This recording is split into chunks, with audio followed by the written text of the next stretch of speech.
আজি শ্বেয়াৰ কৰিছোঁ ফুচকাৰ ৰেচিপিটো। অৱশ্যে ঠাই বিশেষে ইয়াৰ নাম বেলেগ বেলেগ হয়। বজাৰৰ দৰে বহুত দেৰিলৈকে ক্ৰিস্পি কৰি ৰাখিব পাৰিব পুৰিখিনি। মাত্ৰ আমি কেইটামান টিপছ ফ'ল' কৰিব লাগিব। প্ৰথমতে আমি ফুচকাৰ কাৰণে তেতেলীৰ পানীখিনি বনাই ল'ম। অলপমান তেতেলী লৈছোঁ, ইয়াতে এতিয়া গৰম পানী দিছোঁ আৰু এইখিনি এতিয়া 10 মিনিটৰ কাৰণে এনেকৈ ৰাখি দিছোঁ।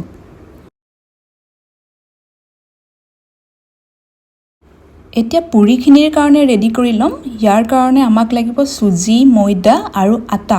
প্ৰথমতে ইয়াতে মই আধা কাপ চুজি লৈছোঁ, যিকোনো ধৰণৰ চুজি ল'ব পাৰে। অকণমান কুহুমীয়া গৰম পানী দি মিক্স কৰি লৈছোঁ চুজিখিনি আৰু চুজিখিনি এতিয়া ছাইডত ৰাখি দিছোঁ। এতিয়া ইয়াতে মই লৈছোঁ 1 কাপ আটা, আধা কাপ ময়দা আৰু ইয়াতে মই অকণমান খোৱা ছ'ডা ব্যৱহাৰ কৰিম। প্ৰায় এচিকুটমান ইয়াতে মই বেকিং ছ'ডা ব্যৱহাৰ কৰিছোঁ। ভালকৈ প্ৰথমতে গোটেইখিনি মিক্স কৰি লৈছোঁ। তিয়াই ৰখা চুজিখিনি এতিয়া ইয়াতে দি লৈছোঁ। প্ৰথমতে পানী নিদিয়াকৈ গোটেইখিনি ভালদৰে সানি লৈছোঁ। আৰু পুৰিৰ কাৰণে ড'টো আমি বহুত বেছি কোমল বা বহুত বেছি টাইটো কৰিব নালাগে, মিডিয়াম কনচিষ্টেঞ্চিৰ হ'ব লাগে, মানে মিডিয়াম টাইট হ'লেই হ'ব ড'খিনি। এতিয়া প্ৰথমতে এনেকৈ ভালকৈ সানি ল'লোঁ। এতিয়া অলপ অলপকৈ পানী দি ড'টো প্ৰস্তুত কৰি লৈছোঁ। বজাৰত আমি যেতিয়া ফুচকা বা গোলগপ্পা খাওঁ, তাৰ পুৰিখিনি খুব ক্ৰিস্পি বা মচমচীয়া হৈ থাকে। তেনেকুৱা ধৰণৰ পুৰি ঘৰতে তৈয়াৰ কৰিবৰ কাৰণে আটাখিনি এনেকৈ খুব ভালদৰে মঠি লৈ এটলিষ্ট 30-40 মিনিটৰ কাৰণে ৰেষ্ট দিব লাগিব। তেতিয়াহে ইয়াৰ পুৰিখিনি খুব ক্ৰিস্পি হ'ব। গতিকে এইখিনি এনেকৈ খুব ভালদৰে মাৰি লৈ মই 40 মিনিটৰ কাৰণে এইখিনি এনেকৈ এখন তিতা কাপোৰে ঢাকি ৰাখিছিলোঁ। এতিয়া ফুচকাৰ কাৰণে এটা স্পেচিয়েল মছলা ৰেডি কৰি ল'ম আৰু গোটেই জোখখিনি মই ডেছক্ৰিপশ্যনত দি দিম। আপোনালোকে যদি বিচাৰে চেক কৰিব পাৰিব। ইয়াতে আপোনালোকে ৰেডিমেড ফুচকা মছলাও ল'ব পাৰে। পেনখন যেতিয়া খুব ভালদৰে গৰম হৈছে, অলপ অলপকৈ দি গোটেই মছলাখিনি ইয়াতে ফ্ৰাই কৰি লৈছোঁ। ইয়াতে অকণমান নিমখো দি দিছোঁ।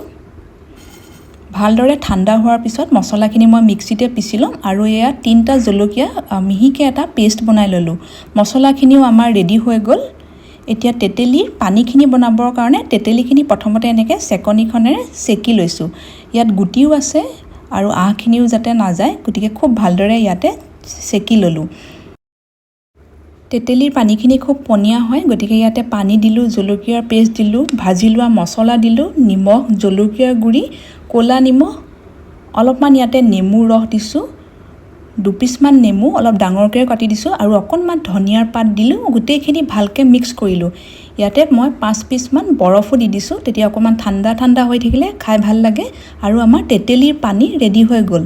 4টা বইল আলু ভালকৈ পিটিকি ল'লোঁ। ইয়াতে বইল কৰা বুট দিলোঁ, জলকীয়াৰ পেষ্ট, ক'লা নিমখ, ফুচকাৰ মছলা আৰু তেতেলীৰ পানী দি গোটেইখিনি সানি ল'লোঁ। ইয়াতে আপোনালোকে বইল মটৰো দিব পাৰে। এতিয়া মই পুৰিখিনি কাউণ্টাৰ টপতে বেলি ল'ম, ভালকৈ চাফা কৰি ইয়াতে শুকান আটা বা ময়দা ছটিয়াই ল'লোঁ আৰু 2 মিনিটমান এইখিনি ভালকৈ মাৰি ল'লোঁ আৰু মই 4টা ভাগত ভাগ কৰি লৈছোঁ। ইয়াত আপোনালোকে 2 ধৰণে বনাব পাৰে। মই একেবাৰে সহজ প্ৰচেছটোৱে লৈছোঁ।